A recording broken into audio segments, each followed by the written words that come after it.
What's up, guys? Professor Brennan here with Professor Berto, and in light of the times, we're going to be showing you guys some techniques you can practice at home with your close friends and family.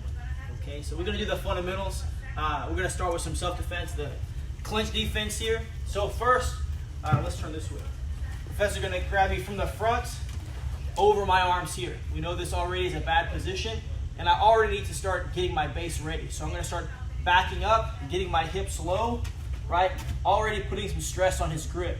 And then I want to use my hands here. I want to start to push straight down as I bring my hands together to start to open the grip. So I'm pushing down, and again, look, my feet are moving, my hips are moving, my hands are going down, and I'm bringing my hands together, right? Boom, to open up his grip, right?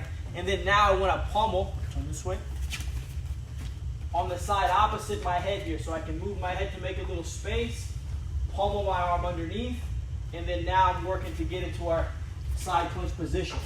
Now from here we have a couple of options, right? I'll give you guys two options here. Once we get into this clinch, I want to reach around and I want to find his waist first. I'm going to turn my foot the same direction as his, raise the arm here to make space, bring the hip across, execute my basic hip throw here, stabilize the position. Boom. Right? So just a common mistake here. Once we get here, don't bring the arms up high, right? I want to make sure I'm pushing down and then slowly bringing my hands together, and I have to get my hips low and move my feet. If I just stand here, he's going to pull me in tight. It's going to get worse. So right away, I'm moving back. I'm getting myself some distance here. When I pummel, it's easier if I make a little space by moving my head a little bit, right? So I move my head a little bit, I make some space, I pummel. All right, now, once I get here, I need to work to this side. So I can't do the throw from straight up like this. It's going to be hard for me to turn. So I want to look, I walk my feet, and I get on the side here. I find his waist. Right, now I'm in position to do the throw, right? A lot of times people keep this arm too tight, and they don't have space to get their hip through. So make sure, look, we lift the arm up. Now I have plenty of space. I can get my belt below his belt, and I can get my hip past his hip. My legs do the work. I rotate with the body. Stabilize the knee on belly position here. Now for option two, we're going to do a backwards bend to the mount. Same situation, right away I'm defending here. Okay, right away I'm walking backwards, getting my arms down. I pommel, okay, turn. And now look, I'm going right to a body lock here. So you guys can see my lock. I make two karate chops here, Jiu-Jitsu chops, right here, put my hands together, and I want my grip to be low on the small of his back. My head is going to slide down, turn. So now, as I move to the side, I can pull my arms in, and I can use my head already to get his body kind of bending back a little bit. I make sure I step behind him, and my knee blocks his knee.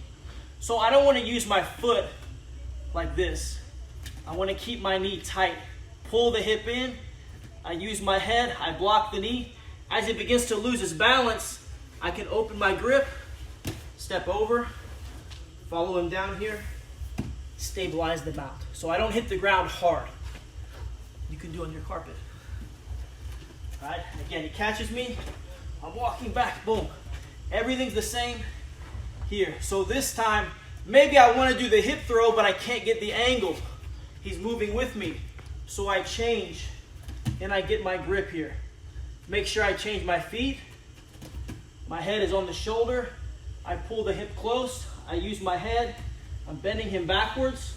Once he loses the balance, now I can step over, finish on the mat here, stabilize. Now, we're going to change, scoot back. We're going to change focus, go to the next technique. So Professor Berto is going to show here, if I mount, he needs to have a nice escape. So we're just going to start in a basic position. I'm mounted, and today for the first part, I'm going to have the hand in the collar.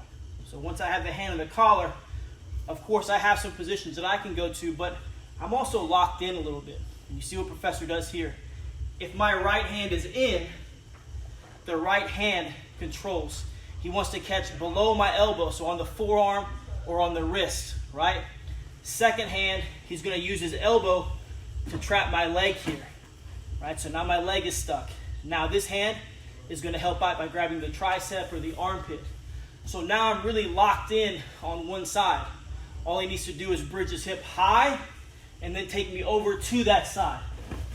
Boom, right here. He can take this grip off and he can finish. So our basic mount escape. Now, a couple of mistakes people make. One, they're going to change the order of the hands, right? So when this hand goes in, look, the inside hand goes high, outside hand goes low. So this is going to help me out. Now I have an angle here to change and go for my arm lock. So the order his hands work, kind of inside, outside, is very important. So this inside hand has to be low. Now another mistake is he puts two hands in place before he traps my leg. So when he puts his hands in place, I'll have a chance to move my knee up, and now my foot is too far from his. So he can't get that trap, and I'll be able to move forward with my attack. So we need to make sure our order and our position matters. If my right hand goes in, his right hand or the inside hand is low. Then he goes for the foot. Now this second hand helps out. Scoot back a little. This way. Now he's all set. Okay? I'm stuck here. He's going to bridge hard. Take me over the top. Boom. Okay?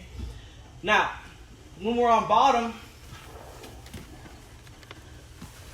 let's say, everything we do is going to be kind of action-reaction. Most of us know this already. So let's say I'm in the same position. Professor puts the hand in. I go through my series just as we described how I'm supposed to, and I'm ready to work here to escape.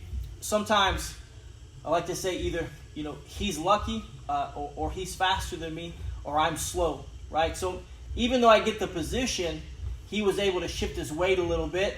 So when I bridge, he's going to be able to get this foot out, right? So now, no matter how hard I bridge this direction, he's just not going to go. But he's given me plenty of space here to slide my knee out, okay? So look, it's always going to be easier to escape our leg in two motions, the knee and then the foot, as opposed to trying to get the leg all the way out at once. So when I'm here, look, my forearm goes to his leg, okay? My leg goes down. I just slide my knee out. Once the knee comes out, I just use my toes on the mat here, and I bring my knee straight to the ceiling. That makes my foot come out, okay? Now it's important that I step over, okay? Once I get here, I've gotten one leg out. I need to do the same thing on the other side. So I'll show the other angle in one moment, but this is what it looks like from this angle. I'm going to block on his body. It could be his shoulder and his hip, maybe his shoulder and his knee. I'm going to slide my hip out, so my knee comes out first, and I'm going to square up. But my foot is still trapped. And then now, post on his body, move my hip, and again, now my foot comes out on the other side. Okay? So now we'll take a look again from this angle. Make sure in the first part, we're following the same rules from the previous technique. Right? 1, 2, 3. Okay? Now as I start to lift the hip, he's able to get that foot free. Okay? Just use the forearm. Most of the time the hand is a bit awkward because you're a little jammed up. So just use the forearm. And again, just slide your knee out. Once the knee comes out, point that knee to the ceiling. You'll see that my hip moves, and then I have to step over and trap that leg. So now on this side, I'm doing the same exact thing. Look, my knee comes out, 1, and then I square up. So I bring my knee to the ceiling. So now, look, he's in between my knees, but I still have a little work to do because my foot is stuck here.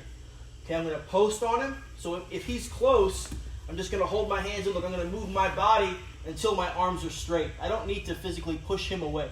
I just need to hold him where he's at. Now my hip moves, and I'm able to swing my leg out, solidify the closed guard, can put my hands in a traditional position here, and I'm ready to attack next. Okay? So that's our lesson 1 for this week. A little bit of self-defense, a little bit of mount escape. And then we'll move on to lesson number 2.